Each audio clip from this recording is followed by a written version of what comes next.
Quels ont été les mangas incontournables de 2017? On vous partage notre top 5 dans cette nouvelle vidéo à Geek Now. On en a lu des mangas, enfin. Toi, Erwan, tu en as lu beaucoup cette année, enfin en 2017 des mangas.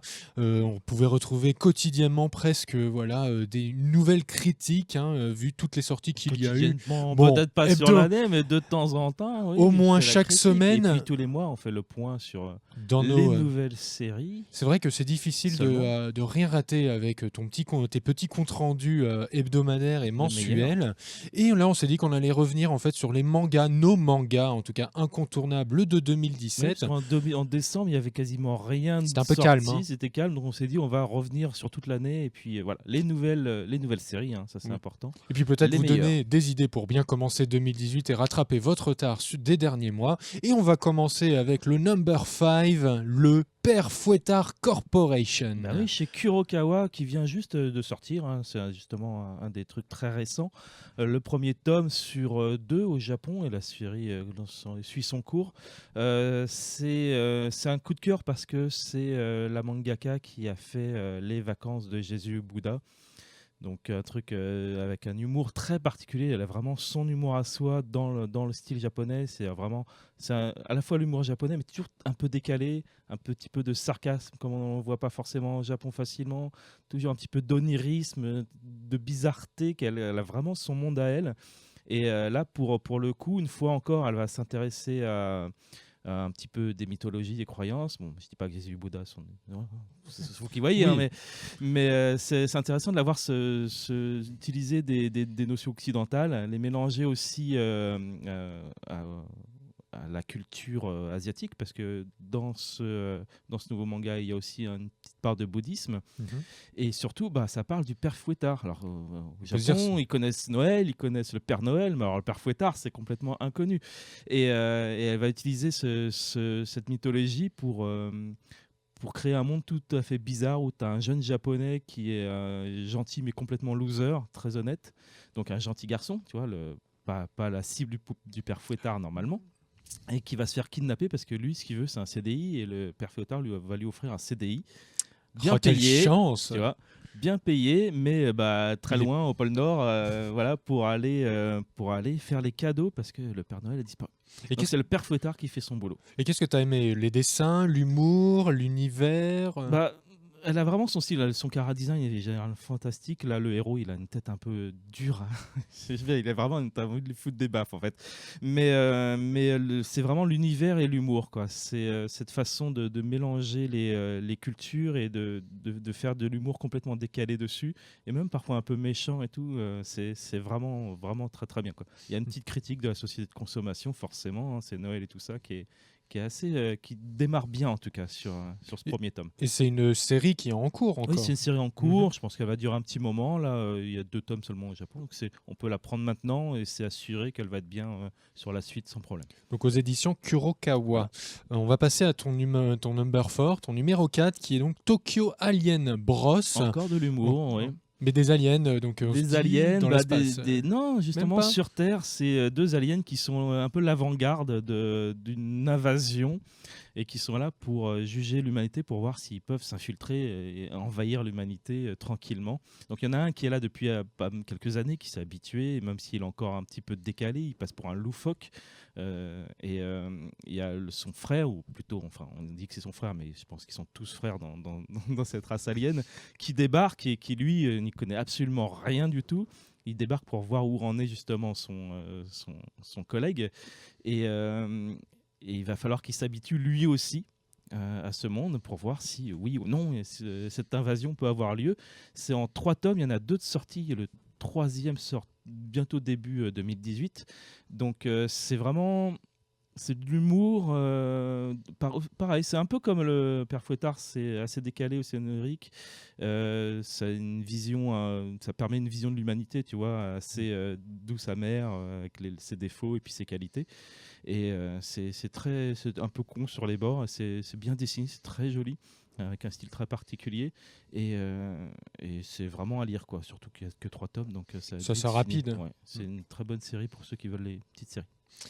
On va passer à ta troisième position. On passe sur le podium avec Glouton et Dragon. Encore une comédie. J'ai mis beaucoup de comédies. Visiblement, tu avais envie de pas mal rire en 2017. Bah ouais, je sais pas, apparemment. Une année morose, mais peut-être. C'est bien d'avoir des comédies parce qu'il y en a peu finalement. Et là, c'est de la fantasy, une sorte de parodie de RPG avec d'un groupe qui descend dans un donjon, enfin qui redescend dans un donjon parce qu'ils sont fait wipe, ils sont fait éliminer leur équipe par un dragon, sauf qu'il y en a une d'elles, la healer, qui se fait bouffer. Donc s'ils veulent la ressusciter, il faut qu'ils retournent vite dans le donjon pour récupérer son corps, combattre le dragon, récupérer son pouvoir pour la ressusciter.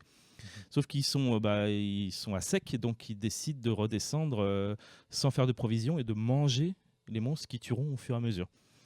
Et ils sont rejoints par un nain qui est justement un nain cuisinier et qui va leur apprendre à cuisiner correctement tous ces monstres. Voilà. Et il y a un vrai scénario derrière, c'est découpé en petites histoires au fur et à mesure qu'ils descendent. Il y a des gags excellents, vraiment, vraiment très drôles.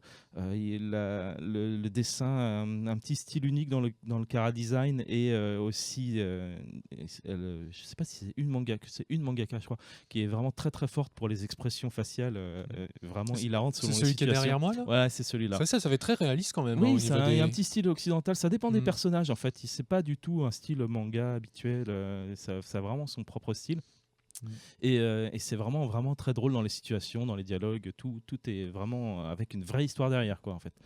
Et c'est donc aux éditions. C'est chez Casterman. Il y a 3 tomes de sortie. Il y en a 5 au Japon et c'est encore en cours. Ça continue. Donc il y a matière à rigoler encore pendant quelques mois. Oui. Et puis pas que rigoler. Il y a c'est un peu sérieux des fois aussi. Attention, si tu utilises. C'est de la vraie fantaisie, tu vois. C'est pas. On va passer à la deuxième place. Alors là, c'est impossible que vous n'ayez pas entendu parler de ce manga si vous avez un peu suivi l'actualité. C'est Mob Psycho 100. Bah oui, Mob Psycho avec Mob, le jeune super puissant psychique qui détruit tout s'il le veut, mais il le veut pas forcément. Sauf que parfois, il perd un peu le contrôle de ses émotions quand il arrive à 100% d'une situation où il n'arrive plus à gérer. Et c'est un jeune super puissant, mais lui, ce qu'il voudrait, c'est être un peu plus fort physiquement, un peu plus beau pour conquérir la fille de ses rêves. Et puis, il est un petit peu exploité par un adulte qui est un faux psychique, qui va utiliser ses pouvoirs pour régler pas mal de soucis. Mais exploité, mais pas totalement. C'est aussi une vraie figure qui s'appelle Regan, une vraie figure paternelle, un vrai mentor, voilà, qui est souvent de très très très bons conseils. Donc c'est vraiment un duo complexe avec des personnages complexes, avec des histoires complètement délirantes. Et puis c'est le dessin de One, donc c'est celui qui a fait One Punch Man. Ça rappelle, oui, forcément, on voit déjà le visage là à ta droite. Oui, c'est le même visage que One Punch Man, sauf que là c'est vraiment son dessin. One Punch Man, ça a été redessiné par le dessinateur qui s'appelle Murata. Là c'est vraiment son dessin. Il y a juste peut-être les décors qui ont été redessinés par des assistants et tout ça pour la sortie en tome, parce que lui, normalement, c'est un webcomic à la base. Donc là, ils ont refait des traits droits et tout ça. Mais sinon, moi, je préfère quasiment un Mob Psycho 100 à One Punch Man, et surtout pour ses personnages. Et il y a aussi un anime, non, de Mob Psycho 100. Mob Psycho, oui, il est disponible sur Crunchyroll. C'est un excellent animé, une excellente réalisation. C'est un truc qui vraiment, tu sens que les mecs ils se sont éclatés à le faire, quoi. Donc c'est aussi à voir, absolument, si vous voulez pas acheter les mangas et que vous voulez voir l'anime, ou les deux. Donc Mob Psycho 100 qui est chez Kurokawa. Et toujours en cours, 4 tomes en France, 5 au Japon. 15, pardon. 15 au Japon. Bientôt 16 et ça sera le dernier. Il a annoncé que ça se terminait. Non, c'est même terminé même.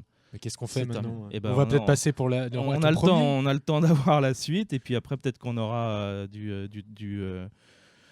d'autres saisons pour l'animé. Il faut espérer aussi. Puis on peut peut-être s'occuper avec d'autres projets de One, peut-être aussi. Peut-être. Et puis on peut s'occuper avec le manga que tu as en première place, qui est par contre toujours en cours, qui n'est pas prêt de s'arrêter pour l'instant. Si. Oh non, normalement faut arrêter. Annoncé en. Ouais. Non, moi je suis désolé, je veux que tu me donnes un manga que je peux continuer au moins pendant 20 ans, comme Naruto. My Hero Academia. Bon, d'accord, c'est un peu trop classique.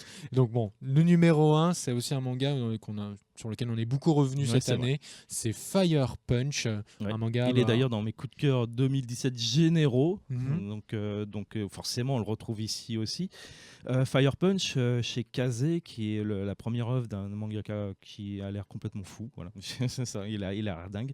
Et c'est une histoire de post-apocalyptique dans un monde glacé où certaines personnes ont des pouvoirs. Et le héros a un pouvoir de régénération très très très puissant. C'est-à-dire qu'il se coupe des bras pour nourrir son village. Altruiste, hein, Voilà.